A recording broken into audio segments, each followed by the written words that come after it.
The Huntsville-Madison County Public Library Board decided to move some of its Disney movies from the juveniles to the young adults section. Based on ratings from the Motion Pictures Association of America, or the MPAA, many Disney films like Frozen, Moana, and Coco have a PG rating, meaning the organization recommends a parent to watch the film with the child. In order for the library to comply with new policies in the public library service and receive state funding for its local branches, these PG films will move over to the young adults section meant for ages 13 through 18. Hey folks, Dale Jackson here for Yellowhammer Now, and yes, here we are again having a conversation about a library somewhere in Alabama making a decision that some in the media find to be a bit ridiculous. And you know what? Maybe in some cases they're a little bit right.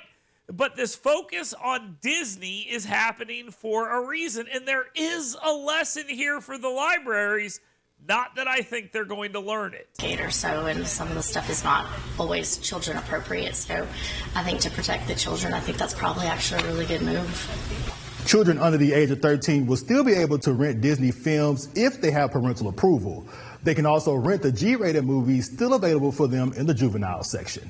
There is no question that Disney has gone woke as a company. So therefore, when you have people who see that Disney has gone woke as a company, they're going to see that in the product they put out. And that's what a lot of parents are seeing right now, and they're not happy about it. It's the exact same story of the library.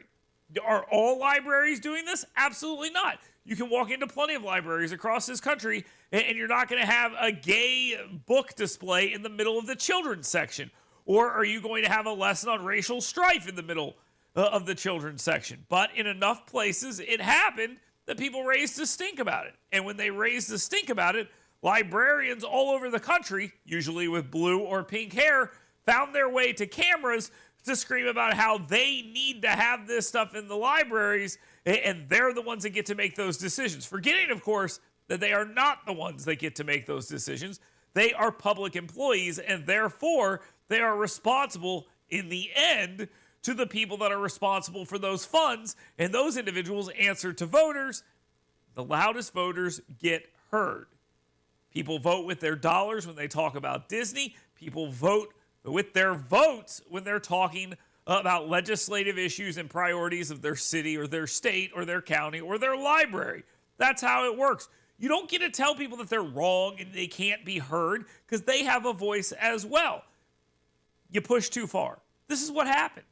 Librarians push too far, and now they're getting a pushback. And sometimes when that pushback comes, it goes too far, and you will see it swing back the other way. But all of this could have been avoided in a couple of different ways. One, librarians could have been reasonable.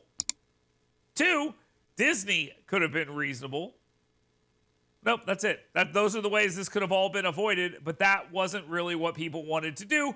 They wanted to go woke, they wanted to go too far, and now this is the fight that we will be embroiled in for the foreseeable future.